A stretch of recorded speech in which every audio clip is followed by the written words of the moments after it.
Word of God for the people of God. Thanks be to God.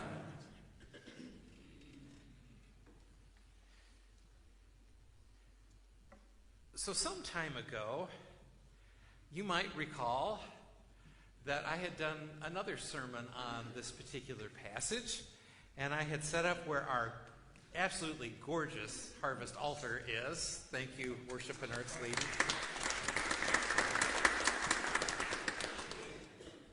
I had set up a much less cool display, but a functional display nonetheless, of a triclinium, which is a Roman three-sided, low-to-the-ground table that Jews in the first century adopted from the Romans for their meals, and particularly for the Passover meal. And I kind of walked around, make sure that this is green before I walk around. I don't know why this button is being weird today.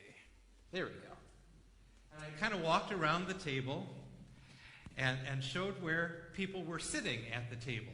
Normally we think of the Last Supper reenactment with Jesus dead in the center, but that's not how it would have worked. It worked great for Michelangelo and for all the artists, but generally the host would have been at this side of the triclinium, second from the end. To the host's right would have been a trusted friend or companion, and in this case the host was Jesus. Trusted companion was the beloved disciple who was? John. I heard John say that extra loud. Very appropriate. And believe it or not, to Jesus' left, we know because he shared in the dish with him, would have shared the bowl, was the guest of honor, and it was Judas. How about that? And as you went around the triclinium, you would kind of go in order, relative order of status. And at the very end, on the other side, directly across from John, was Peter. We know that because John has to look across the way to address Peter. So the chief disciple is in the place of the servant. If there had been a servant sitting at table with them, that would have been the place for the servant to sit. And so it makes sense that by the time Jesus at the very last works his way around the table and gets to Peter, that not only is Peter kind of out of sorts because this is Jesus who he has professed to be the Christ, the Messiah, the Son of the living God, why are you washing my feet? But Jesus has taken his job. I'm supposed to be washing everybody else's feet. What are you doing, Lord? And Jesus explains, you don't understand what I'm doing for you, but later you will. If I, your Lord and teacher, do this for you, then you are to do this for one another, etc. And the moral of the story that we often take from it, and rightly so, at least as part of the moral of the story, is that we are to become like slaves in humble service to one another. But there's something deeper about this episode than just humility, as good as humility is. I ran across this article that I thought phrased it better than I could, so I just would go ahead and read from this. It's Jan van der Watt. Sounds pretty darn Dutch, doesn't it? Sure it does, right, Johan? Yeah. And he's a smart cookie, old Jan. When Jesus reflects, Jan says, on what he has done at this foot washing, he does not call himself a humble servant, but he still refers to himself to the disciples as Lord and teacher, or rabbi. What he has done as their Lord and teacher. That implies that Jesus, as the more important person, washed the feet of his disciples, not to humiliate himself, but precisely in his function as the most important person, to illustrate the extent of his intense love.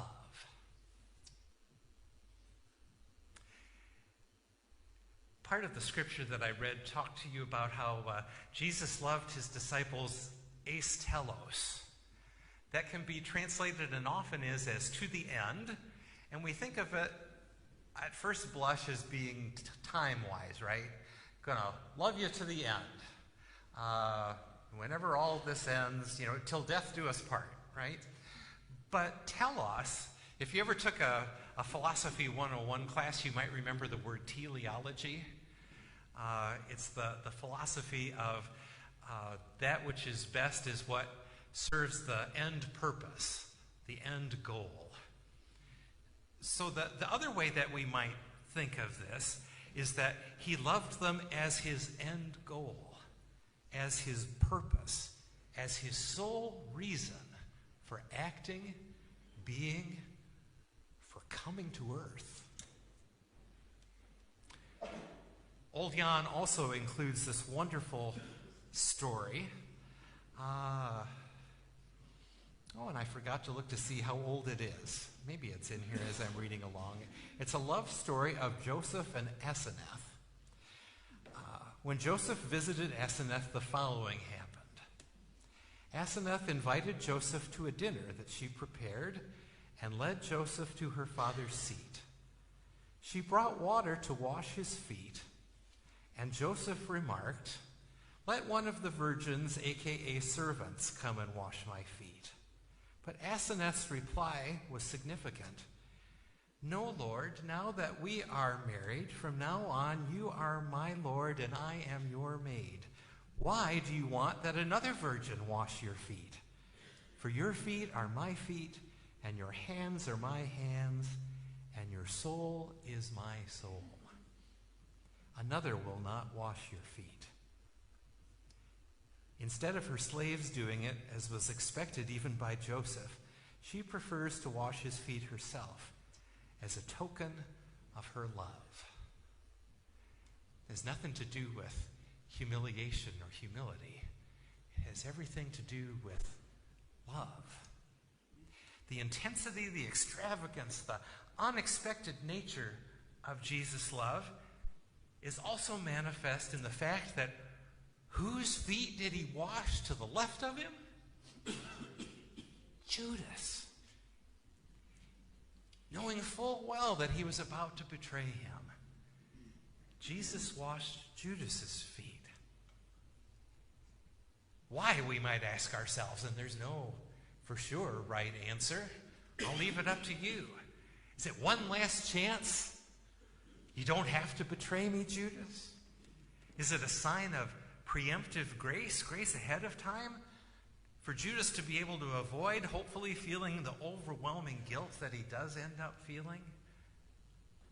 Is it an illustration to those of us reading the story of how to love our enemies and our adversaries? Is it in some sense any or all of the above? Now, I had always envisioned foot washing as something that would be done at the doorway as you came into the house. That always made sense to me, right? You got your dirty feet outside, you come into the house, first thing you dip your feet in a basin and whatever. And yet the more that I read about it, that's not how it works at all. That's how it works in our houses, right? When you have guests over, you take their coats, maybe you have them take their shoes off. But clearly in this ancient practice, guests came to the table first. And while they were reclining and their feet were sitting at such an angle that they were sticking away from the table, the servant would circle around the table, washing feet. This too seems to me to be an illustration of grace. You can come to the table first, even before you're clean. It's a good United Methodist philosophy of communion, right? You don't already have to be pre-cleaned and worthy. Come to the table as you are, and let the table, the bread, and the cup do its work on you. You don't need pre-clearance to come to the table. A few weeks back, I had the opportunity, Birmingham First United Methodist was sponsoring a breakfast for the Baldwin Center. There were a lot of folks who were invited, clergy and other folks, to come and hear what the Baldwin Center was doing, how it had pretty much fully recouped after COVID and the marvelous work that's going on. And there was a woman there who gave a powerful personal testimony how the Baldwin Center had saved her life. And she said, I don't know, it could be even that there are some of you in this room who served me my meal. And when I first came, I didn't want to be there, and I came with a snarl. And yet you loved me anyway. You welcomed me to the table, and you saved my life. There's a friend, one of our community meal friends that I've mentioned before. His first name was Don, not Don Northcote. The other Don, who has unfortunately also since passed away. He initially came with a bit of a snarl, too. He kind of liked to complain if he didn't like the food all that much. And I'm sure some of the ladies bit their tongue every so often not to snap back at him. But they were gracious. Grace isn't always easy. But little by little, his crustiness kind of fell off as people kept loving on him. And at one point, several years back, we announced ahead of time to prepare our folks that our friends from the Muslim Unity Center were going to be serving the meal that first Monday in Advent, that first Monday in December. And Don was not so sure that he wanted to receive food from the Muslim Unity Center. And he was a little bit snarly about it, and we were a little scared how it was going to go down, but we prayed. And that day that he met those folks in person, and they welcomed him and smiled and served him his really good food, his snarl faded away, and he was maybe about one of the most gracious people there, thanking each of them, complimenting them, and we were gladly amazed. You can come to the table first, crust, snarl, dirt and all, because grace comes first. The table comes first. Love comes first. Now, at first blush, you may be thinking, I'm going to break out into the Beatles song, all you need is love. Dun, dun, dun, dun, dun. Right? And sometimes that's kind of how it feels, all we need is love. But we know, through the witness of Scripture, the witness of history, the witness of our own lives, that there's an awful lot beyond love that we need as well. Things like faith and hope, justice, mercy, prayer, perseverance, things that take a lot of work. And yet none of these things can function rightly without love. I'm going to have you guys put up that Richard Rohr slide. I have it on my phone just in case it's cut off on the TV back here so I can read. You might remember some years ago, it's the If Love is the Soul one. Did that get to you? I'll be reading it, so if it's not up there, it's okay. Richard Rohr, you might remember, Pastor John introduced us to several years ago, introduced me to. I was not familiar with him either. I've been thankful to him ever since to be able to read of his work. He says, if love is the soul of Christian existence, it must be at the heart of every other Christian virtue. Thus, for example, justice without love is legalism. Faith without love is ideology. Hope without love is self-centeredness. Forgiveness without love is self-abasement. Fortitude without love is recklessness.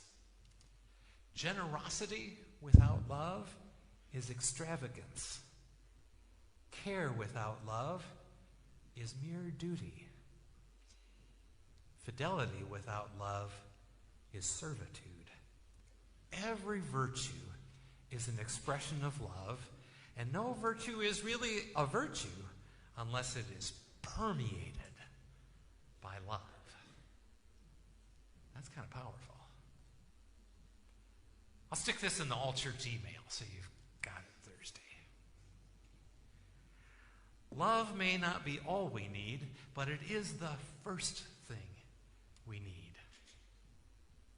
And while those of us who are purveyors of words, preachers and teachers especially, we want to believe in the power of the Word. We wholeheartedly believe in education as a way to develop understanding and to deepen our compassion. And yet, understanding is not required for caring. We can all love without fully understanding. Love first, ask questions later.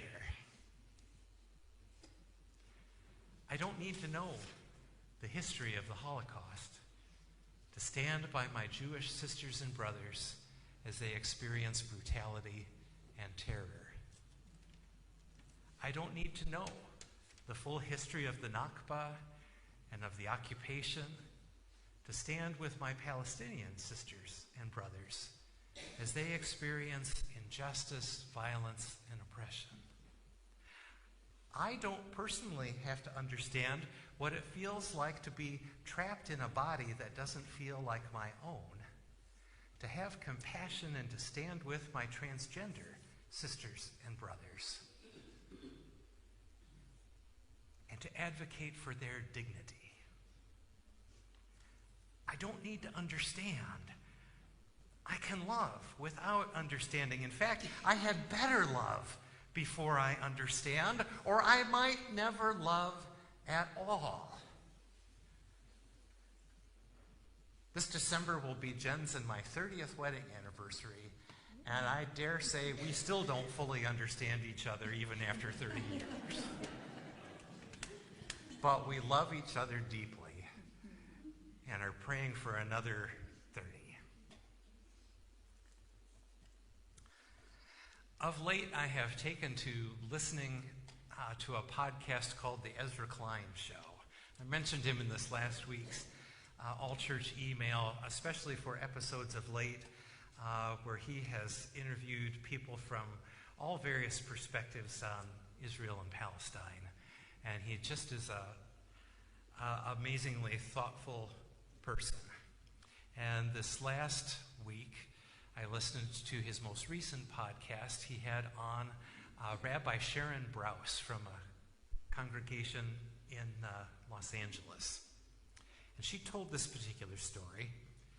There's a Mishnah that tells of an ancient practice of pilgrimage to Jerusalem and to the Temple Mount. People would ascend the steps to the Temple Mount. They would enter through an arched gateway, and then they would turn right, and they would circle around the periphery of this expansive courtyard all the way around until they came back to the gate and they left by the same way. Unless you came as a pilgrim who was brokenhearted. If there was something that you were grieving, if there was something for which you needed healing, if there was some reason that you were just completely disheartened and despairing, instead of turning right, you would turn left. And it was the duty of those who had turned right, as they saw you passing them, to ask you, Malah, which is Hebrew for what is it? What is the trouble? What happened? And each person is to hear from that person what it is that's grieving them. I just lost my husband. My child is sick. And then she kind of put it into contemporary terms to imagine what we might say. She said, I just found a lump. And the act of devotion was for those who had turned right to hear each story and then to offer a blessing. And the act of devotion for each person that had turned left was to allow themselves to be seen and heard in all their vulnerability and be willing to receive that blessing. Isn't that beautiful? Here folks probably came ascending the steps, turning right, expecting this is going to be this mountaintop experience. I'm going to look from the Temple Mount and I'm going to see all of the holy city before me. And yet their entire attention is drawn the full time around to the hurts of humanity coming toward them. What better way to love and to serve God and neighbor?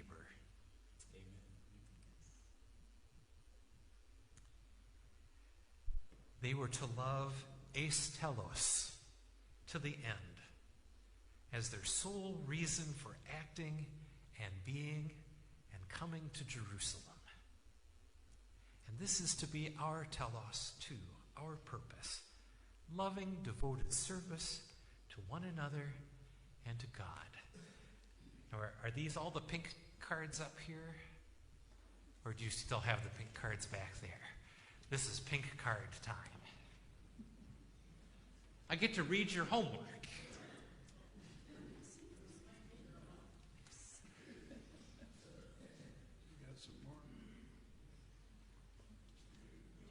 Thanks. All right. This last week, I chose to serve by. All right. I'll see how fast I can read. And if it goes too long, I'll supporting the St. Labra School for Orphaned Indian Children in Montana. Delivering the prayer quilt to Cia Garcia and her sister Effie Vitinaros, both of whom have pancreatic cancer. Able to share love and support from our church. The ducks and cats at Pink Creek Trail got fed every day in the morning. Helping a second grade teacher test her students on sight vocabulary. Oh, that's cool. I chose to yield in traffic.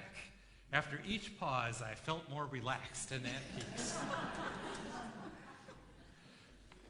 Giving my deposit can bottle receipt to someone who has trouble making ends meet at the grocery store. Bought lunch for my boss. Offered free babysitting. Help other residents to move. Oh, nice. Closed out bad, troubled equipment. All right. Tipped my waitress at a local restaurant the full amount of the bill for Thanksgiving. Nice. Supporting a friend who lost her mother very unexpectedly. Her passing is leaving a great loss and is a hole in their family and hearts. She was an important caregiver for his grandson as well. Assisting in preparing 1,000 turkey dinners for charity in Pontiac, Michigan, organized through Others First. I'll have to check that out. That's awesome. Donating clothes to Salvation Army. Donating food to a food pantry. Co-teaching a craft class at a senior center. That's nice. Realizing the leaves of my neighbor were not going to get cleaned up, so I took care of them and uncovered their long hose so it drained and rolled it up for them too. Excellent. A client at Forgotten Harvest had a bad car accident, so I've been delivering her food to her each week. Nice. Contacted community resources to arrange Thanksgiving dinner for 5 families. Nice. Giving a visit to an elderly couple we do not know at Fox Run Senior Complex in Novi. We had dinner with them and got to know a lot about their life. It was a very nice time. That's awesome. Baked and gave cookies to a neighbor. Being kind to refrigerator repairman even after he arrived late and bought the wrong part.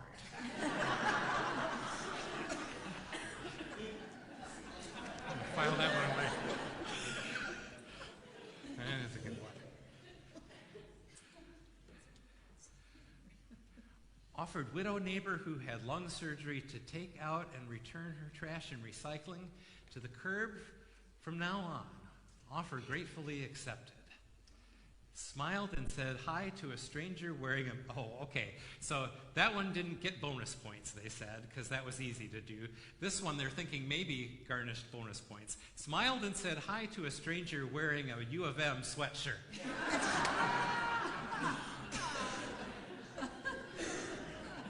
Because we're paying attention. Last week, chooses your way. Setting up, serving at a funeral lunch for my friend's brother-in-law, helping to layer a quilt for prayers and squares, bringing cabbages for the harvest altar. Hooray. And I'm thankful for the Brussels sprouts because I always get those at the end. Being kind to others, serving blankets and capes for the homeless in Detroit, checking up on people in inclement health, helping others who unexpectedly needed help, along with family who needed our help.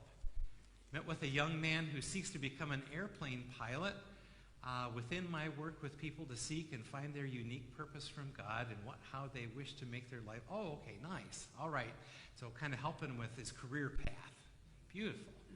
Donating to Wedgwood Christian Services, Community Health Services, West Michigan.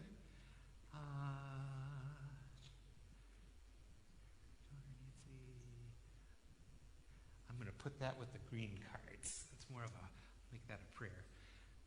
Called a friend that I have not heard from in 3 years. She finally called me and we had a great talk. She wanted a picture from me and I sent them to her. That's a good one. There are people we let slide out of our, I've done that before. That's actually a good, just as an aside, if you're looking for something this Lent to do, maybe one of the most meaningful Lenten things I ever did was I wrote one note a day, including to people that I had been really bad about keeping in touch with. I made 4-day banana muffins and gave them to a variety of homes. Also purchased several gifts for a military family. Yielded to 12 different cars when I had the right of way. All right. Working at community meals, thank you. Went to Monday Meal to meet with people as well as church members. That is a great thing, just to circulate around a community meal and talk with different folks. Donating a quilt I made to Trinity Health Oakland. That's brilliant. Being thrilled to assist a single mom with her 2 children to get free clothing and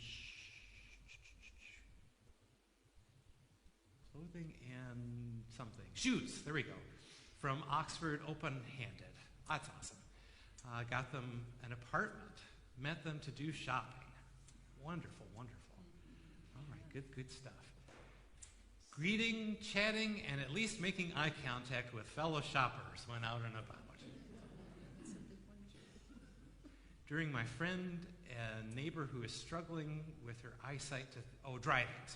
Driving my friend and neighbor who is struggling with her eyesight to therapy and reaching more about the... And talking more about the history of Israel, reading more about the history of the Israel-Palestine conflict. Helping neighbor with trash cans, sharing food with a friend, praying for, love and hope. All right, I'll just let him go. Praying with a dear friend going through many health concerns, helping a student who was wearing mom's jacket to school each day by getting her a jacket, hat, and glove of her own in her size.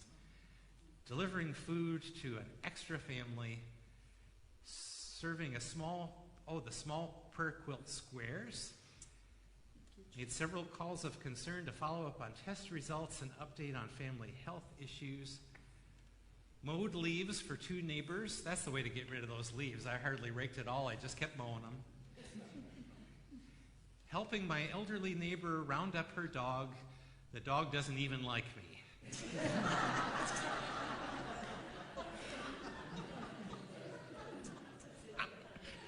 Somebody put in their Lions card. We serve. That absolutely is appropriate. And I think I did it.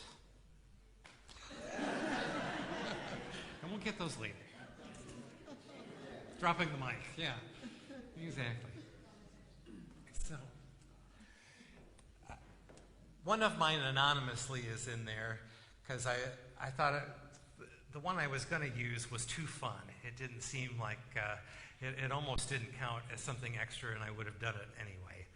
I had the opportunity, the organist from our previous church, Noreen Wolcott, is retiring after about 20 years, or 20 years plus of playing there.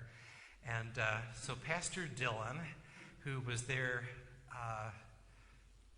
2 pastors prior to me, I've been here long enough that they're already on their 3rd pastor since I've gone. Can you believe that? But Pastor Dylan also sang and worked a lot with Noreen, so he and I got together and we had her play, and we sang a duet that's going to play at the Manchester Church for her big going away music extravaganza. And so I thought, just to finish up the sermon this morning, that I'd go ahead and play that video. It is, you might recognize it as the Placido Domingo John Denver duet, Perhaps Love.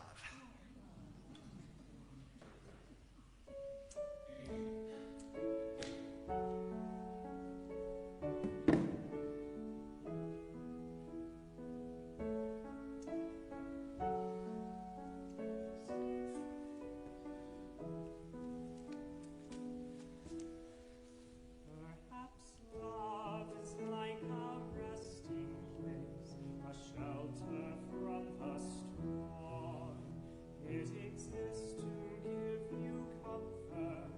It is there.